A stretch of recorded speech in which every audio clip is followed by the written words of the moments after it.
Yeah. Tell them check out the blog, bro.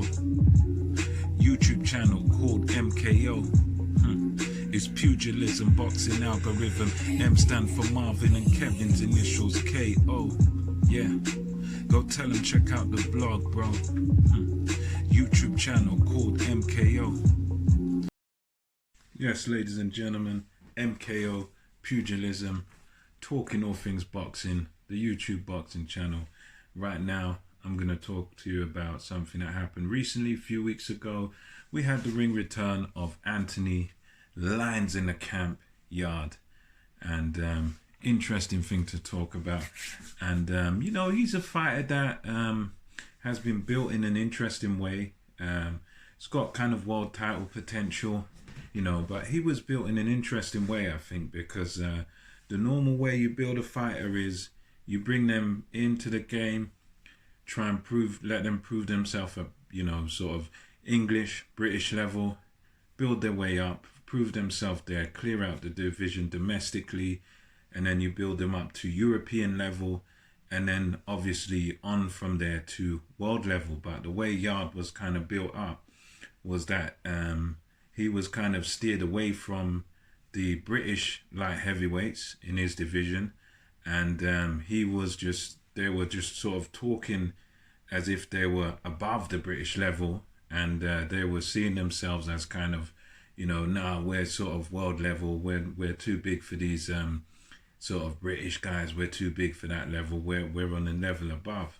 But they were saying all of this, but my thing was that, you know, I think that there would have been no harm in actually, you know, proving it. Okay, you say you're the best in Britain, prove it, you know, because, you know, by doing that, you build yourself and you sort of give yourself the best possible chance of winning when you get to the highest level, when you get to that elite level, that world-class level, you know, which is, you know, what he fought at with Sergey Kovalev. But they had this kind of dismissive attitude in the early parts of Yard's career, where there was, you know, the team was sort of dismissive of domestic rivals. And I think those domestic fights, you know, you had guys there all the time. You had Buatsi, who, okay, is a bit of a big name, so probably that wouldn't work early in the careers. But you did have guys like Jose Burton, guys like you know, Frank Buglioni was around at the time as well. You know, you got guys like Callum Johnson, another good British light heavyweight. You know, and you think, you know, you say you're above these guys. These guys, you know, certain points were sort of, you know, undefeated guys, you know, guys with world title aspirations as well. I think fighting those guys would have served him well, you know, because normally in boxing, you know, especially over here, you know, that's how you build fighters. You know, you build up in the levels. You prove you're the best in your country, prove you're the best in Europe, you know, and then once you've done that, then you go to world level, knowing that, okay, you know, I'm here on the merit. I'm here because I've beaten everybody at British level. I've beaten everybody at European level. So I'm now prepared to go into a world title fight. And I think that's an element for me that was missing going into the Kovalev fight, was that, you know, Yard was always a good fighter, a good prospect. He didn't have those domestic fights. And, you know, if he had them, perhaps he would have had a win there, because, you know, he would have had the experience and the tough fights against, you know, fellow Brits, fellow countrymen. You know, that would have stood him in good stead, because we've seen it work for, you know, look at recent history even, you know, back in the days, we had George Groves versus James DeGale. You know, two big names in boxing. DeGale was a gold medalist in the Olympics. Groves was the guy who had beaten DeGale. They'd gone back and forth in the amateurs. And, you know, they fought each other as young professionals for, I believe it was the British title. They sold out the O2 Arena. And, you know, look what happened with their careers. You know, they fought each other early. You know, both were prospects, both undefeated, both had a lot of money and a lot of stock invested in them. But they fought each other, and both of them went on to become world champions, because they had those they had those levels in their career. They fought their domestic rivals, and it stood them in good stead. And you look at their careers, both, and the funny thing, the loser of that fight, James DeGale, he actually went on to become a world champion, I think, sooner than George Groves did. Could be wrong about that, but as far as, if memory serves me correctly, DeGale actually became a world champion quicker than George Groves did. And we also had, look at Anthony Joshua, Dillian Whyte. They fought early in their careers, both undefeated prospects. They fought each other, and one of them, Joshua, won the fight by KO, and he went on, and he's now two-time unified heavyweight champion of the world. So it didn't do Joshua no harm.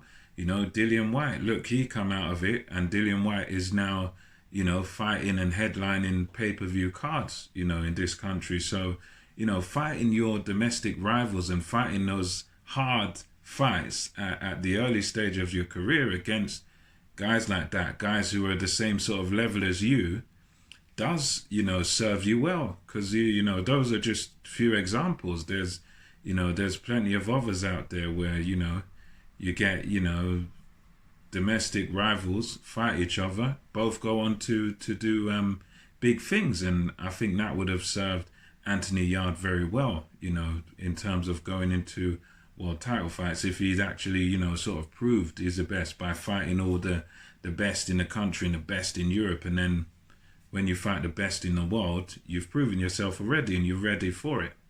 Not that he didn't put in a good performance, he did, but, I think if he'd have had those fights, it would have been a better look for him. I think he would have stood a better chance. And, he then went into this fight the other week against this guy, and this fight kind of baffles me a bit, because he fought this guy who's a career middleweight journeyman. This guy so he fights two divisions below where Yarde campaigns, at light heavyweight, and he had a record of, I think, 4 wins and 48 losses. So this guy going into this fight the other week in Spain against Yarde, he was, it was just a knockover job, and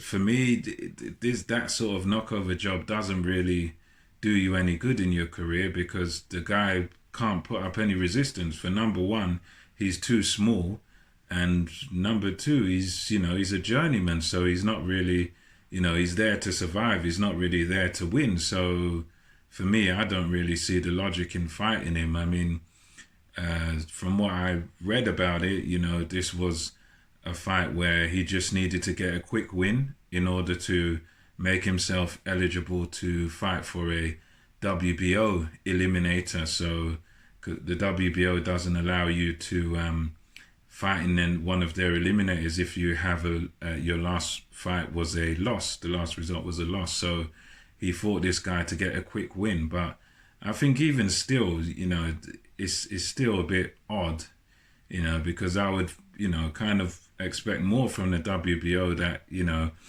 if you want someone, if you're letting someone fight for an eliminator for your belt, surely the opponent has to be ranked quite high themselves, because Yarde is ranked at 6. So, you'd think at least, okay, we'll let you fight for an eliminator if you fight a top 15 guy at least. But, to allow it after just a journeyman is a bit odd to me. You'd think there'd be some sort of standards there, because a journeyman can be beaten by a 1-0 prospect. They don't really come to win. So to allow it just based on that victory is a bit strange.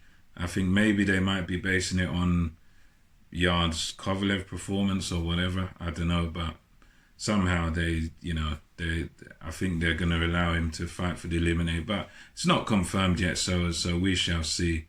And going forward, it's going to be very interesting for Yarde now, because all the champions, they're top guys out there. You've got Beterbiev, another champion. You've got Bivol. There's no easy champions out there. I mean, some would say Kovalev was kind of the sort of weakest link of the light heavyweight. So going forward, it is going to be very interesting and very fascinating, because you've got guys like Joshua Buatsi, who's got, you know, title aspirations. You've got guys like Callum Johnson hovering around there. So, you know, as far as Yarde's next move, I'd love to see him against one of those guys. But again, it's one of those things, but it can be unpredictable in boxing. So, you know, we don't know exactly what his next move is going to be, but I'm definitely looking forward to seeing it. So for now, MKO Pugilism, over and out. See you on the next one.